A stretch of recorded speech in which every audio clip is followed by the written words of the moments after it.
근데 이 프로그램을 보면은 모든 출연자들이 초반에 꼭 하게 되는 멘트가 있습니다. 그 멘트가 뭐냐면 이제 다들 집 안에 있으면은 이제 한 명씩 나와서 문 앞에 서서 나 옥순인데 너무 외로워 하고 이렇게 소리를 지릅니다. 옥순이는 제일 예쁜 사람한테 주는 별명입니다. 네, 이렇게 하면은 이제 막 마음에 드는 사람들이 나와서 데이트를 하는 그런 시스템입니다. 근데 우리가 살면서 경험하게 되는 여러 가지 감정 중에 가장 힘든 감정이 있다면 그것은 아마 외로움일 것입니다. 외로움에도 종류가 있다고 합니다. 외로움의 종류는 크게 세 종류입니다. 첫 번째는 정서적 외로움입니다. 우리가 잘 알듯이 마음을 나눌 사람이 없다고 느낄 때 느끼는 외로움입니다. 그래서 배우자나 또 친구, 이웃 이렇게 친밀한 관계가 부족할 때 느끼는 외로움이 이 정서적인 외로움입니다. 두 번째는 사회적 외로움입니다. 어떤 공동체의 소속감을 느끼지 못할 때 느껴지는 외로움입니다. 그 공동체, 이웃, 회사, 교회 등 내가 그 속에 들어가지 못하고 겉에서 맴돈다고 느껴질 때 이 사회적 외로움을 느낍니다. 그리고 세 번째는 실존적인 외로움입니다. 이 실존적인 외로움은 앞에서 말한 두 외로움과는 다른 종류의 외로움입니다. 이 실존적인 외로움은 인간 존재의 근본적인 문제, 인생은 어디서 와서 어디로 흘러가는가, 인생은 혼자 왔다가 혼자 간다, 이런 생각들과 연결됩니다. 그래서 실존적인 외로움은 다른 사람과의 관계를 통해서 완전히 해소할 수 없습니다. 이 실존적인 외로움은 자신의 인생을 깊이 성찰하고 이 삶의 의미를 찾음으로써 해결할 수 있는 문제입니다. 이처럼 외로움은 인간이 살면서 절대 피해갈 수 없는 감정이라고 볼 수 있습니다. 그러다 보니 우리가 살다 보면은 그런 날이 있습니다. 이 사람들과 웃고 떠들고 가족들과 식사를 하면서도 마음 한켠이 텅 빈 것 같은 날이 있습니다. 마치 사람들 사이에서 살아가지만 사람들과 내 사이에는 보이지 않는 투명한 유리벽이 하나 있어서 나를 차단하고 있는 것 같은 이 고립감, 외로움을 느낄 때가 있습니다. 보통 우리가 그런 날을 보내게 된다면은 어떻게 반응하십니까? 아마 대부분 어떻게든 버텨내려고 애를 쓰실 것입니다. 어른이니까 약한 모습 보이기 싫어서, 어른이니까 다른 사람에게 짐이 되기 싫어서, 그래서 우리는 괜찮다라는 가면을 쓰고 아무렇지 않은 척 평소처럼 그렇게 넘어가려 할 때가 많습니다. 어차피 아무도 모를 거라고, 내가 티만 안 내면은 내가 얼마나 외로운지 아무도 모를 거야 라는 그런 생각으로 우리는 버팁니다. 저는 오늘 이 시대에 우리가 느끼는 이 외로움의 감정이 오늘 본문을 보면은 애굽 땅에서 노예 생활하던 이스라엘 백성들이 느꼈을 영적 고립감과 비슷하게 연결된다고 봅니다. 이 출애굽기 2장의 마지막 세 구절은 이 지독한 외로움을 아시는 분은 과연 누구인가? 그 질문에 대한 답을 우리에게 제시하고 있습니다. 그래서 23절을 같이 한번 읽어보겠습니다. 여러 해 후에 애굽 왕은 죽었고 이스라엘 자손은 고된 노동으로 말미암아 탄식하며 부르짖으니 그 고된 노동으로 말미암아 부르짖는 소리가 상달된지라. 아멘. 이스라엘 사람들은 혼자가 아니었습니다. 매일 수백만 명이 함께 모여 사는 거대한 민족이었습니다. 매일 서로 얼굴을 보고 같은 언어를 쓰고 같은 장소에서 함께 살아가는 민족이 바로 이스라엘 민족이었습니다. 하지만 지금 이스라엘 상태가 어떤 상태인 것 같습니다. 이스라엘은 철저히 외로운 상태에 있습니다. 바로 애굽의 바로의 압제 속에서 노예 생활을 하고 있던 이스라엘에게 그 누구도 자신들을 도와주지 않는 것 같이 느껴졌고, 하나님마저도 이 길고 긴 시간 속에서 침묵하는 것처럼 보이는 그런 시기를 보내고 있는 사람들이 바로 이스라엘 사람들이었습니다. 그래서 본문을 보면 이스라엘이 어떻게 합니까? 고된 노동으로 말미암아 탄식하며 부르짖습니다. 이 본문에서 탄식하며 부르짖으니라고 말을 하는데, 이 탄식하며 부르짖으니라는 말은 단순히 내가 힘들다, 나 너무 힘들어 이렇게 하소연하는 정도가 아닙니다. 절규하는 것입니다. 이 넓은 세상 가운데 우리를 도와주는 존재는 누구도 없는가? 아무도 없는가? 있는 힘을 다해서 절절하게 그리고 애타게 부르짖고 절망하고 소리 지르고 있는 것입니다. 그런데 하나님은 어떤 분이십니까? 하나님은 응답하시는 하나님이십니다. 이제 하나님의 응답이 그 뒤에 나옵니다. 본문을 보면 우리는 하나님의 응답을 네 가지로 찾아볼 수 있습니다. 이 부르짖는 소리에 대한 하나님의 응답, 첫 번째는 바로 들으신다는 것입니다. 24절 상반절을 우리가 천천히 함께 읽겠습니다. 하나님이 그들의 고통 소리를 들으시고. 아멘. 지금 하나님이 무엇을 들으셨다고 말씀하고 있습니까? 이스라엘의 위대한 기도가 아닙니다. 이스라엘의 멋있는 신앙 고백도 아닙니다. 하나님이 지금 무엇이 들으셨나? 본문은 분명히 말씀합니다. 하나님은 이스라엘의 고통 소리를 들으셨습니다. 여기서 고통 소리라고 하는데 이 고통 소리가 의미하는 정도가 어떤 정도냐면 막 우리가 몸이 아프면 아이고 이렇게 앓는 정도가 아닙니다. 원어적인 의미로 보면은 이 고통 소리는 짐승이 짐에 눌려서 내는 신음 소리를 의미합니다. 제가 예전에 저희 집 작은 강아지를 키우는데 실수로 꼬리를 밟은 적이 있습니다. 일부러 밟은 게 아니라 실수로 밟았는데 어떤 소리가 나냐면 악! 하는 제가 더 높아야 되는데 짧지만 굉장히 듣기 싫은 소리가 그런 비명 소리를 동물이 지릅니다. 근데 이런 정도도 지금 본문이 말하는 고통 소리와도 비교할 수 없을 것입니다. 왜냐하면 이 고통 소리라는 것은 사람이 깊은 고통 속에서 내뱉는 가장 원초적인 탄식, 신음소리를 의미하기 때문입니다. 말로는 어떤 단어로도 다 표현할 수 없는 고통에 눌린 소리입니다. 특별히 이스라엘의 고통 소리는 몇 년 묵은 고통 소리입니까? 400년 묵은 고통 소리입니다. 400년 동안 노예 생활을 통해서 여러 가지 겪은 고통들이 꾹꾹 눌리고 모이고 쌓여서 나온 그 고통 소리가 지금 이스라엘의 고통 소리입니다. 근데 세상은 이런 소리를 어떤 소리로 취급하냐면 소음으로 취급합니다. 의미 없는 소리, 듣기 싫은 소리, 피하고 싶은 소리, 그런 소리가 이 고통 소리입니다. 하지만 하나님은 어떻게 하십니까? 하나님은 세상의 모든 소음 속에서 자기 백성의 고통 소리에 귀를 기울이셨습니다. 특별히 하나님이 그들의 고통 소리를 들으시고 라고 하는데 이 들으신다라는 이 원어를 보면은 히브리어로 쉐마라는 단어를 사용하고 있습니다. 이 쉐마라는 동사는 단순히 소리가 귓구멍으로 들어와서 고막을 울려서 내가 듣는 이런 의미가 아닙니다. 이 쉐마라는 단어는 귀를 기울이다, 주목하다라는 뜻을 가지고 있습니다. 그래서 신명기를 보면 모세가 이스라엘을 향해서 쉐마 이스라엘을 한번 말을 합니다. 이 신명기 6장 4절부터 5절을 보면 이렇게 말씀합니다. 이스라엘아 들으라, 우리 하나님 여호와는 오직 유일한 여호와시니 너는 마음을 다하고 뜻을 다하고 힘을 다하여 내 하나님 여호와를 사랑하라. 아멘. 지금 모세가 이스라엘을 향해서 무엇에 귀를 기울이고 주목하라고 말을 하고 있습니까? 우리 하나님은 오직 유일한 여호와시라는 것에 주목하라고 말을 합니다. 그래서 너는 마음을 다하고 뜻을 다하고 힘을 다하여 네 하나님 여호와를 사랑하라. 이 사실을 들어라, 귀를 기울여라, 주목하라, 그 말입니다. 근데 중요한 것은 하나님은 우리에게만 쉐마, 귀를 기울여라, 주목하라 이렇게 말씀하지 않으신다는 것입니다. 하나님도 우리를 향하여서, 하나님도 나를 향하여서 쉐마, 귀를 기울이시고 주목하시고 계신다는 것을 우리가 알아야 합니다. 즉 지금 본문에서도 하나님이 이스라엘의 고통 소리를 들으셨습니다. 쉐마, 그냥 들으신 것이 아니라 그 소리에 귀를 기울이시고 하나님이 주목하셨습니다. 그렇다면 하나님은 도대체 얼마나 들으시고 얼마나 귀를 기울이시고 들으시나? 이 사무엘상 1장을 보면은 아들을 낳지 못해서 고통받는 한나가 나옵니다. 한나가 뭘 하냐면 한나가 기도를 합니다. 근데 한나가 기도하는 것을 보면 한나의 기도가 어떻습니까? 한나가 마음이 너무 괴롭고 외롭고 힘들어서 소리내어 기도할 힘조차 없었습니다. 그래서 어떻게 기도하냐면 막 주여 하고 부르짖고 기도하는 것이 아니라 입술만 뻐끔뻐끔 움직이면서 아무 소리도 내지 못하면서 그렇게 하나님께 기도를 합니다. 엘리 제사장이 그런 한나를 보고 저 여자가 술에 취했다, 술 취해가지고 성전에 와서 기도한다 이렇게 책망하기까지도 합니다.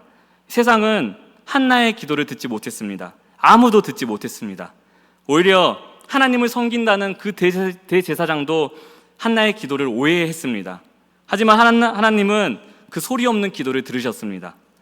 그리고 사무엘이라는 위대한 신앙적 지도자, 이스라엘의 지도자를 허락하심으로 한나에게 가장 위대한 기도의 응답을 주셨습니다. 사랑하는 여러분, 우리는 지금 어떻게 기도를 하고 있습니까? 어떻게 기도하고 계십니까? 혹시 기도할 힘조차 없어서 기도의 언어를 잃어버려서 그저 깊은 한숨만, 그저 입만 뻐끔뻐끔 그런 기도를 하고 있지는 않으십니까? 이렇게 기도해서 하나님이 들으실까? 그런 생각을 하고 있지는 않으십니까? 그런데 하나님은 우리가 유창한 언어를 써서 막 화려한 언어를 써서 남들이 듣기에도 와, 저 사람 기도 너무 잘한다, 권사님, 집사님, 장로님 기도 너무 잘한다, 이런 언어에 주목하시는 것이 아니라 내 상한 마음에 귀를 기울이시고 주목하시는 하나님이신 줄로 믿습니다. 나의 가장 깊은 탄식, 남들이 다 알아주지 못하는 그런 외로움, 남몰래 흘리는 그런 눈물의 소리까지도 하나님께는 가장 절실한 기도, 하나님이 주목하시는 기도가 된다는 사실을 기억하시기를 소망합니다. 하나님은 이스라엘의 고통 소리를 들으셨습니다. 그럼 그 다음에 무엇을 하십니까? 하나님의 두 번째 응답은 바로 기억하신다는 것입니다. 24절 하반절을 같이 한번 읽겠습니다. 하나님이 아브라함과 이삭과 야곱에게 세운 그의 언약을 기억하사. 아멘. 만약에 우리가 열심히 기도할 때는 기도의 응답을 받고 구원받고, 우리가 지쳐서 기도하지 못할 때는 하나님께 버림받는다면 그것은 복음입니까? 아닙니까? 복음이 아닐 것입니다. 열심히 기도할 때만 우리가 응답받고 구원받는다면 복음, 기쁜 소식이 될 수 없습니다. 하나님은 우리의 부르짖음에 감정적으로 응답하시는 것이 아닙니다. 하나님은 하나님 당신의 약속에 근거하여 응답하시는 것입니다. 그래서 본문에서도 하나님이 기억하신 것은 이스라엘의 고통이 아닙니다. 하나님은 무엇을 기억하십니까? 바로 아브라함과 이삭과 야곱에게 세우신 그의 언약이었습니다.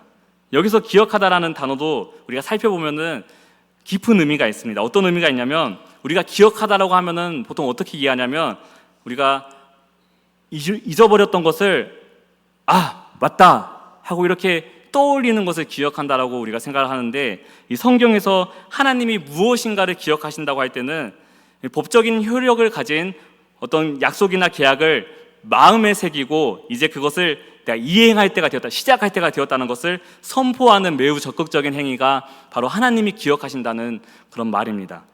그렇기 때문에 기억하다라는 반대말이 뭘까요? 망각하다, 까먹다, 이런 의미가 아닙니다. 성경에서 기억하다의 반대말은 불이행, 그리고 무시하다, 이런 것이 기억하다의 반대말입니다.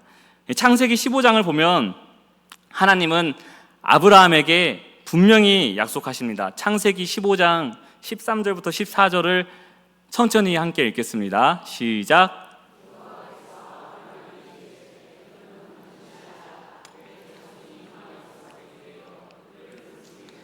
그들은 400년 동안 내 자손을 괴롭히리니 그들이 섬기는 나라를 내가 징벌할지며 그 후에 내 자손이 큰 재물을 이끌고 나오리라.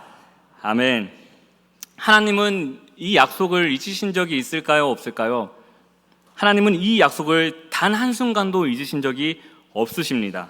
그리고 마침내 하나님께서 들으신 이스라엘의 고통 소리는 하나님의 약속을 이행할 그 하나님의 타이밍, 하나님의 때가 되었다는 알람 소리와 같았습니다. 그래서 중요한 것은 우리가 우리의 구원의, 우리의 희망의 근거가 나에게 있지 않다는 것을 우리가 늘 기억해야 합니다. 우리의 열심, 우리의 자격, 우리의 간절함에 있지 않습니다. 우리의 유일한 희망은 오직 하나님이 자기의 약속을 기억하시고 이행하시고 이루어 가시는 하나님의 신실하심에 있습니다. 하나님이 자기 이름과 하나님이 자기 명예를 걸고 맺으신 그 약속을 반드시 지키시는 하나님의 성품에 우리의 희망이 있는 것입니다. 그렇기 때문에 우리가 하나님을 정말로 믿는다면, 하나님, 내가 이렇게 간절하니까 하나님, 제가 하나님밖에 없고 하나님께 이렇게 정성 드렸잖아요, 이게 아니라 하나님, 이 약속을 이루신 하나님을 내가 신뢰합니다. 이 신실하신 우리 하나님을 내가 믿습니다. 그 믿음을 붙잡아야 하는 것입니다. 그래서 우리의 신앙은 물론 내가 얼마나 하나님을 꽉 붙잡고 있는지도 중요하지만, 사실 우리가 살다 보면은 우리가 늘 하나님 이렇게 꽉 붙잡고 살면 좋지만 너무 힘들어서, 아니면 마음이 나태해져서 게을러져서 나도 모르게 이 쥐고 있는 손은 놓아질 때가 많습니다. 하지만 내가 하나님을 얼마나 꽉 붙들고 있는가에 그래서 근거를 두면 안 되는 것입니다. 하나님께서 얼마나 나를 붙들고 계시는가, 하나님이 얼마나 나를 붙잡고 계시는가를 우리가 신뢰하는 것, 믿는 것이 우리가 믿음 생활하면서 붙잡아야 하는 것입니다. 내가 하나님께 드리는 기도가 흔들릴 수도 있습니다. 내가 하나님께 기도하는 그 내 자세가 흔들릴 수도 있습니다. 하지만 그 기도를 받으시는 하나님의 약속은 영원히 흔들리지 않는 줄로 믿습니다. 사랑하는 여러분, 혹시 하나님의 약속이 너무나 멀게만 느껴지는 그런 때를 지나신 적이 있으십니까? 내 삶은 여전히 고통스러운데 하나님이 우리의 유일한 소망이시라니, 하나님이 내 삶을 구원하신다니, 그런 말들이 너무나 뜬구름 잡는 소리처럼 들려서 오히려 위로도 되지 않고 오히려 나를 더 힘들게 하는 순간이 여러분 앞에 있어 보신 적은 있으십니까? 중요한 사실은 하나님은 그런 우리의 마음과는 상관없이 지금도 당신의 언약을 기억하고 계시는 우리 아버지 하나님이시라는 것입니다. 그리고 그 모든 언약의 성취, 그 모든 약속의 성취가 바로 누구냐면 우리 주 예수 그리스도이시라는 사실입니다. 하나님은 예수 그리스도 안에서 우리를 자녀 삼으시겠다는 새 언약을 맺으셨고, 그 언약을 지금도 그리고 영원히 기억하고 이루어가고 계시는 줄로 믿습니다. 그래서 지금 이 안에 있는 나뿐만 아니라 우리뿐만 아니라 우리 가정에, 또 우리 이웃에, 우리 직장에 구원받아야 할 그런 영혼들, 하나님을 만났으면 하는 우리가 간절히 바라고 기도하는 그 영혼들, 그 영혼들을 향한 하나님의 약속도 하나님이 성실히 이루어 가시는 줄로 믿습니다. 신실하신 하나님, 약속을 반드시 지키시는 하나님을 신뢰함으로 세상이 줄 수 없는 평안, 흔들리지 않는 평안함을 누리는 저와 여러분 되시기를 간절히 소망합니다. 부르짖음에 응답하시는 하나님은 어떻게 반응하십니까? 하나님의 세 번째 응답은 바로 보신다는 것입니다. 25절 상반절을 천천히 한번 읽겠습니다. 하나님이 이스라엘 자손을 돌보셨고, 아멘.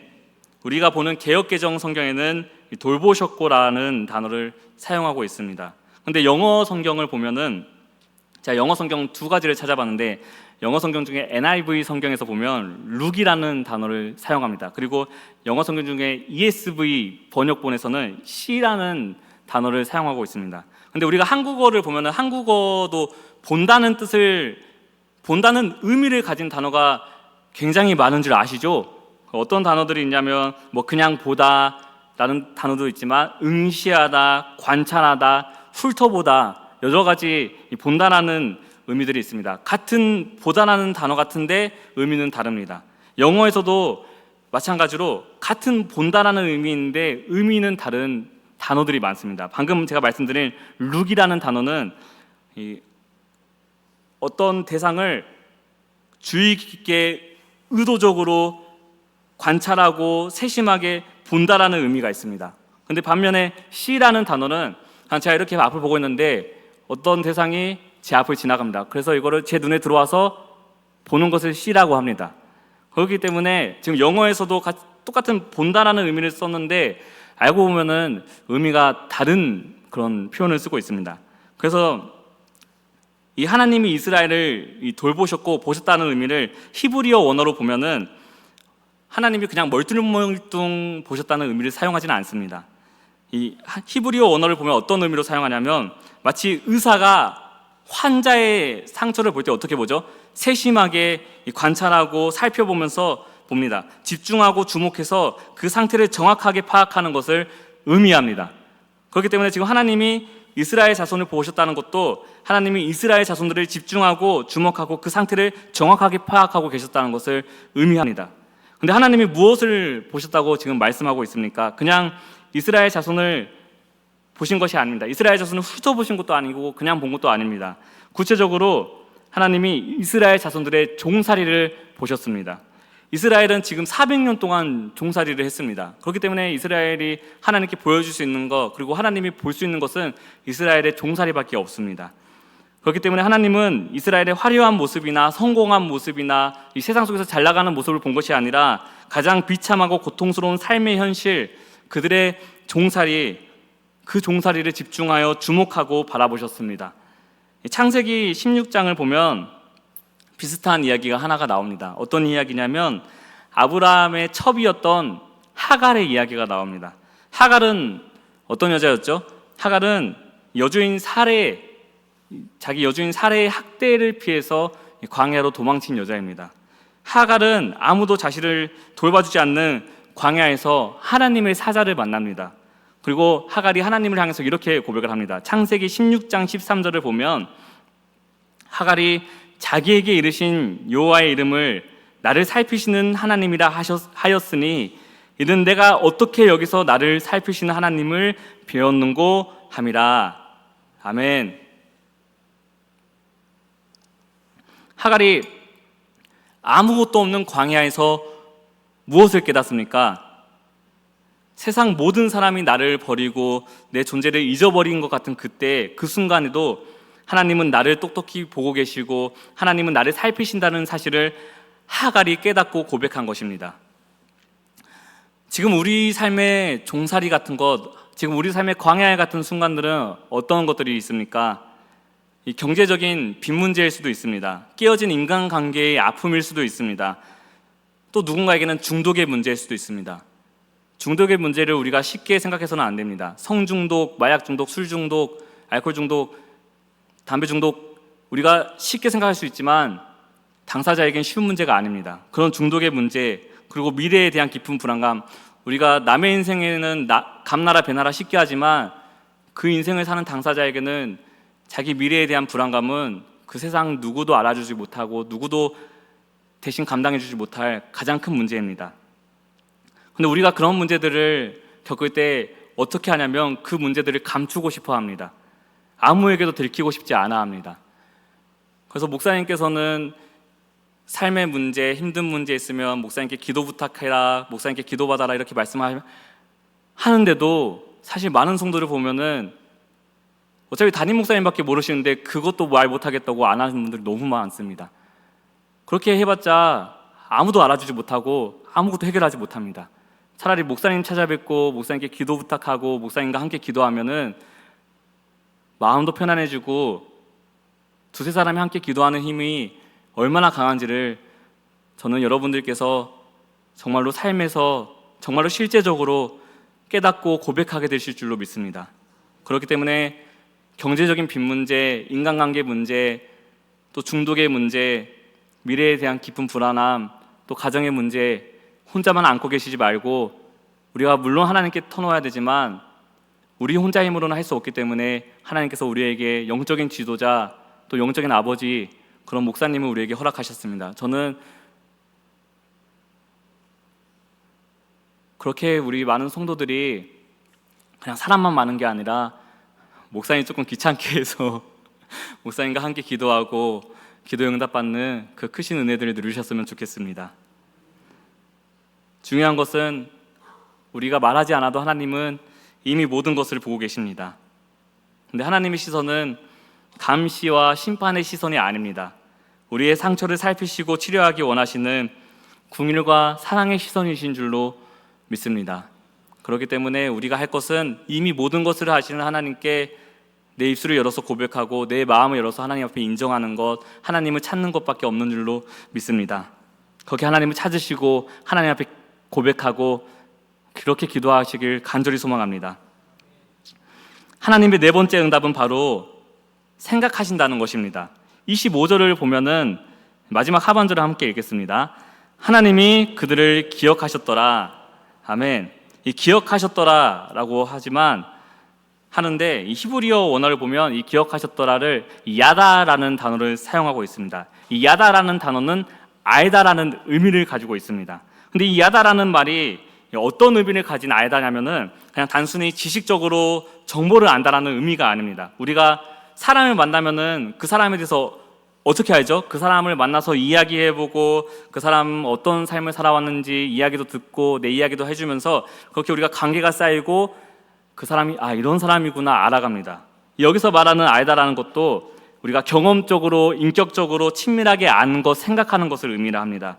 그렇기 때문에 개역 한글에서는 25절을 우리는 방금 25절을 하나님이 이스라엘 자손을 돌보셨고 하나님이 그들을 기억하셨더라라고 봤는데 개역 한글에서는 간단하게 한 문장으로 끝냅니다. 하나님이 권념하셨더라라고 끝냅니다. 이 권념하다라는 말을 사전적으로 보면 돌보며 생각하다라는 의미를 가지고 있습니다. 그래서 이 세 번역을 보면은 세 번역에서는 이 하반절을 이렇게 번역합니다. 함께 읽겠습니다. 하나님이 그들의 처지를 생각하셨다. 아멘. 마찬가지로 하나님이 우리를 아시고 하나님이 우리를 생각하신다는 것입니다. 즉 하나님께서 이스라엘의 고통 소리, 그 소리를 들으시고 그리고 이스라엘의 고통을 보시고 이 제3자 입장에서 나와는 전혀 관계가 없는 입장에서 뭐 분석하고 진단하고 계시는 것이 아니라 하나님이 이스라엘의 처지를 보시고 그들의 아픔을 하나님의 아픔으로 여기시고 그들의 문제가 곧 하나님의 문제가 되었다는 것입니다. 사실 우리가 살면서 인생이 너무 힘들 때 가장 필요한 것은 분명한 해결책이나 또는 예리한 조언이 아닐 때가 거의 대부분입니다. 우리가 진짜 힘들 때 가장 필요한 게 뭐냐면 내가 너 마음 알아. 내가 너 어떤 마음일지 너무 잘 알아 하는 그 말 한마디와 내 손을 잡아주는 그 한 사람이 가장 필요할 때가 있습니다. 내 처지를 자신의 처지처럼 여기면서 함께 아파해주는 그 마음이 우리에게 위로를 주고 힘을 주는 것입니다. 그래서 로마서 12장 15절을 보면 성도된 우리에게 이렇게 말씀합니다. 즐거워하는 자들과 함께 즐거워하고 우는 자들과 함께 울라. 아멘. 하나님이 바로 그런 분이시라는 것입니다. 하나님이 내가 즐거워할 때 함께 즐거워하시고 하나님이 내가 울 때 함께 우시는 분이신 줄로 믿습니다. 그렇기 때문에 우리가 더 이상 하나님이 과연 내 마음을 아실까 질문하면서 혼자 외로워할 필요가 없는 것입니다. 하나님은 우리의 고통을 외면하시는 분이 아닙니다. 하나님은 우리의 신음을 들으시고 우리와의 맺으신 그 약속을 기억하시고 우리의 비참한 현실을 똑똑히 보시며 마침내 우리의 모든 처지를 생각하시는 분이십니다. 그래서 하나님의 자녀된 우리가 하나님 아버지를 신뢰할 때 하나님은 가장 깊은 절망 속에서도 이 소망의 빛을 발견하게 하시는 줄로 믿습니다. 사랑하는 여러분, 하나님은 저 멀리 하늘 보좌에서 무심하게 우리의 인생을 내려다보는 분이 아니십니다. 하나님은 응답하시는 하나님이십니다. 하나님은 우리가 기도할 힘조차 없어서 터뜨리는 가장 깊은 탄식, 소리내지 못하는 그 소리에도 들으시고 응답하시는 하나님이십니다. 하나님은 우리가 모든 소망을 잃어버렸을 때조차 우리를 향한 당신의 약속을 기억하시는 분이십니다.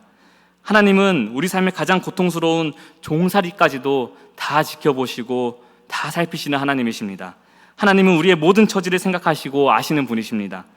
들으신다, 기억하신다, 보신다, 생각하신다, 이 네 가지 거룩한 응답이 3,500년 전 애굽의 노예였던 이스라엘을 향한 하나님의 마음이었습니다.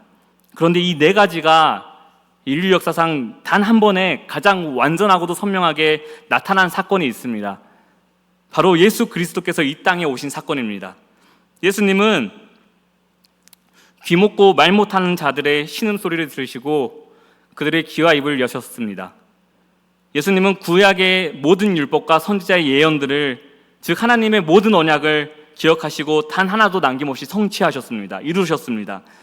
예수님은 5,000명을 먹이실 때 굶주린 채 앉아있는 무리를 보시고 불쌍히 여기셨으며 삭개오가 다른 사람들의 시선을 피해서 나무 위에서 예수님을 바라보고 있을 때 그의 외로운 마음을 보셨습니다. 하나님은 우리의 연약함과 고통을 아시기 위해 하늘에서만 생각하신 것이 아닙니다. 하나님은 직접 이 땅에 오셨습니다. 말씀이 육신이 되어 우리 가운데 거하시며 인간의 모든 희노애락을 느끼셨습니다. 겪으셨습니다. 배고픔과 목마름을 아시고 친구에게 배신당하는 그런 아픔을 예수님이 당하셨으며 십자가 위에서 하나님 아버지로부터 버림받는 것 같은 그 마음까지도, 그 극한의 고통까지도 예수님은 다 겪으셨습니다. 이 모든 것이 결국 우리의 처지를 온전히 아시기 위함이었습니다. 네 마음, 네 생각, 네 형편 다 내가 안다. 그 말씀하시기 위해서 예수님은 가장 낮은 땅에 가장 낮은 존재로 오셨습니다. 예수님은 우리의 연약함과 슬픔과 죽음의 고통까지도 우리의 모든 처지를 그렇게 다 아신 것입니다. 그래서 히브리서 4장 15절은 이렇게 말씀합니다. 우리에게 있는 대제사장은 우리의 연약함을 동정하지 못하실 리가 아니요 모든 일에 우리와 똑같이 시험을 받으시니로되 죄는 없으시니라. 아멘. 그래서 성도된 우리가 해야 할 것은 무엇입니까? 이미 듣고 계시고 기억하고 계시고 보고 계시고 생각하고 계시는 하나님, 그 하나님을 믿는 것뿐입니다. 하나님이 듣고 계신다는 것을 믿고 하나님이 기억하고 계신다는 것을 믿고 하나님이 보고 계신다는 것을 믿고 하나님이 생각하고 계신다는 것을 믿을 때 하나님께서 이스라엘을 400년 종살이에서 건져내신 것처럼 오늘 우리의 종살이도 건져내시고 예수 그리스도의 복음으로 우리의 삶을 채워가시는 줄로 믿습니다. 중요한 것은 그 믿음을 통하여서 우리의 신앙의 초점이 내 문제가 얼마나 크고 얼마나 작고 그 내 문제의 크기를 보는 것이 아니라 내 문제를 다루시는 분을 다루시는 하나님께 우리의 시선의 초점을 옮기는 것입니다. 즉 땅만 보면서 내 문제가 이렇게 힘들고 내 문제가 이렇게 크고가 아니라 내 문제를 다루시고 해결하시는 하나님을 우리가 봐야 합니다. 히브리서 4장 16절은 그래서 우리에게 이렇게 말씀합니다. 함께 읽겠습니다. 그러므로 우리는 긍휼하심을 받고 때를 따라 돕는 은혜를 얻기 위하여 은혜의 보좌 앞에 담대히 나아갈 것이니라. 아멘. 우리의 연약함을 아시는 대제사장 예수님이 계시기 때문에 우리는 긍휼하심을 받고 때를 따라 돕는 은혜를 얻기 위하여 은혜의 보좌 앞에 담대히 나아가시기를 간절히 소망합니다. 사랑하는 여러분, 혹시 이 자리에 이스라엘의 노예 400년과 같은 그런 시간들, 내 인생에 그런 시간들을 보내고 있다고 느끼시는 분들이 계십니까? 아무도 내 마음을 몰라주는 것 같고 기도의 문이 굳게 닫혀 있는 것 같고 하나님이 침묵하시는 것처럼만 느껴지시는 분이 계십니까? 하나님은 이미 나를 위한 구원을 시작하신 줄로 믿습니다. 나보다 나를 더 잘하시는 주님 안에서 참된 위로와 안식을 얻고 다시 한번 세상을 향해 나아가는 새 힘을 얻으시고 세상에서 하나님의 자녀로서 성공하고 승리하는 하나님의 가장 귀한 보물들 되시기를 간절히 소망합니다. 기도하겠습니다.